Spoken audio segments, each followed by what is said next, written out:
They say people wear the scars and marks of their lives right on their face. But if you want to know how they got their scars, you need to look deeper. She's one of the sport's youngest prospects, but her biggest questions are always about can she make weight. She took the sport by storm, and after some time off, she wants to let everyone know who the fuck she is. Lack of confidence and ability has never been questioned with him. It's always, can he do it under pressure? This kid from Washington's coming off an upset loss for one of the sport's biggest legends. How will he respond? This girl's taking the fight on short notice and has nothing to lose and everything to gain. This kid has been training since he was 8 and has put everything into one basket to get here. This guy is in his prime and looking to make a run at the title, and he has another hyped prospect in his way. 7 fighters, 5 days in the nation's capital. This is the fight game.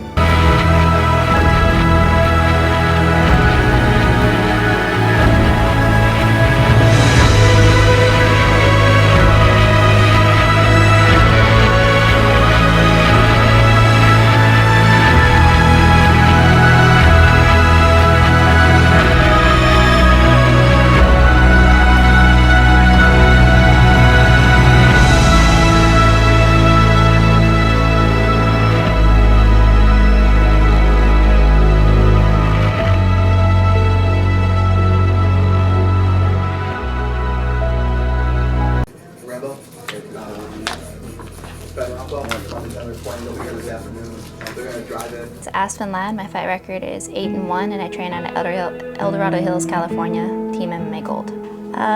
Just part of that, being a shy kid, needing something to do, I walked into a gym one day and I just wanted to practice martial arts. I didn't really know what MMA was. And as soon as I figured it out within the first week, I knew I eventually wanted to fight. When I turned 18, I eventually did. Had you ever fought anyone before? No. So what did it feel like to get punched in the face? I don't even remember the first time I got punched in the face, honestly. It's just the whole process, the training, the getting better, seeing those people that have been there like 8 months, like, oh my gosh, they're so good, I want to be like that one day. At the beginning, I definitely didn't consider this could be my future job. That was before women were the UFC, anything like that, and there was really not much money in it. So I was, okay, I gotta go to school and do this, but I'm gonna do this on the side as my passion. And then as I kept on progressing and doing better, and then obviously we had Ronda and the women got in the UFC, I started to see, oh gosh, you can make a living at it, you can do very well.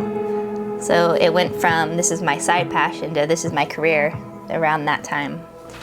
I'm back in the gym, win or lose. It's one part, so it's one step in a long marathon of a career.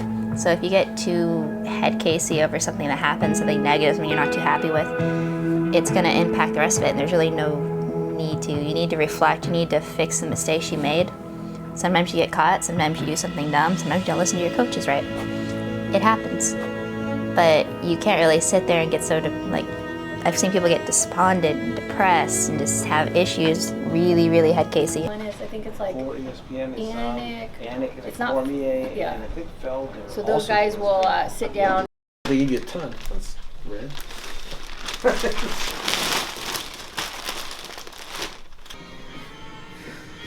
Ready. You going braids or no braids? I'm letting it flow. Yeah? Yeah. Let it all out, man. Yeah.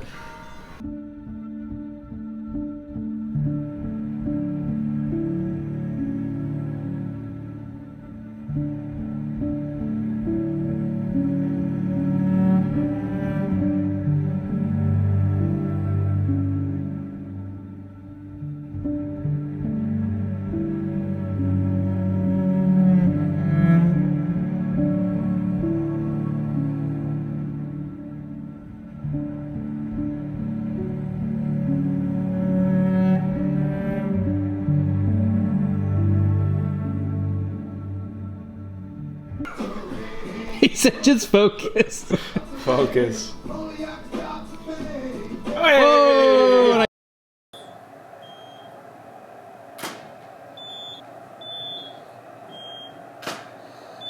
Down, hands on waist, forward. Okay.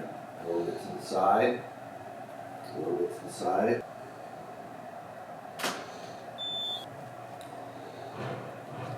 Go. Cynthia Calvillo, and my record is 8-1, and I train out of MFI Gym and Tiger Muay Thai. Growing up, I was definitely a little bit of a wild child. I am the youngest of 4, and you cannot get me to stay still. I was running around like a wild child. I used to sneak out of my window to go play in the playground, so to get in trouble all the time, but it's definitely a little bit of a wild child. Definitely bummed out when, you know, Claudia had to pull out of her fight. I was very much looking forward for that fight. But it is what it is. I'm actually very happy and impressed that they were able to find another top 10 opponent real fast. So the same day that Claudia pulled out, I got Marina Rodriguez. She accepted the fight, and you know, I think you know, it's a great fight. She's 12-0. She's a dangerous fighter. Nobody's beat her. You know, so she's on her own. I think that would be a good name under my resume. Mayor of the District of Columbia, Muriel Bowser, welcome you all back to the nation's capital.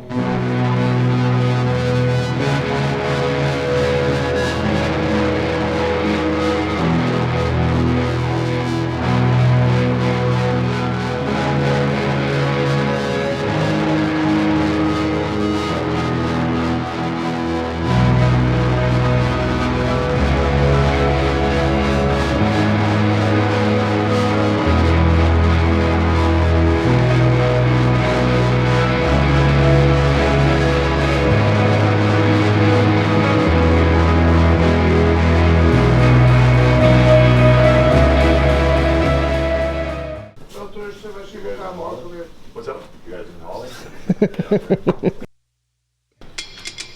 115 and a half. 145.2. 145.2. 35.2. 156. 135.2. 120.5.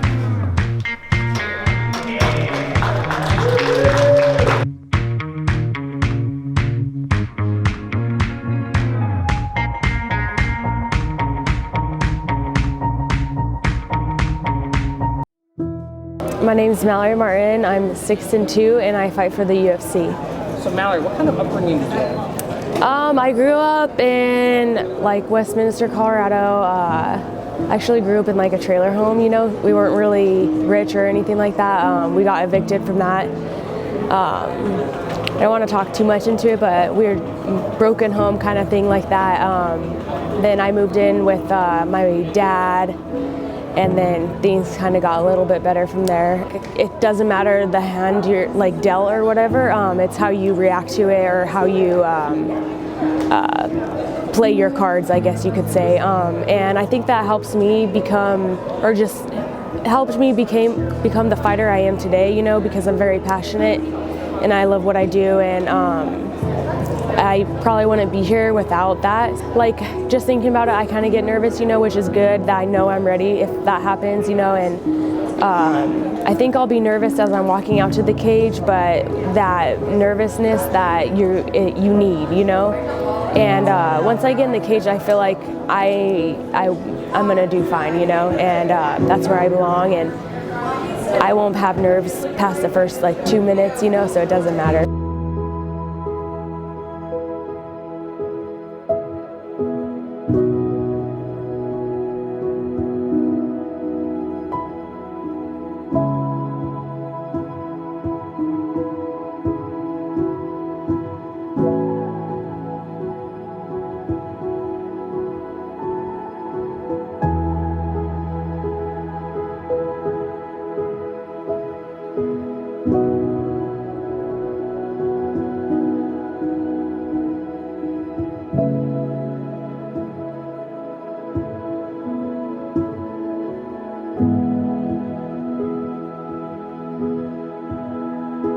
you.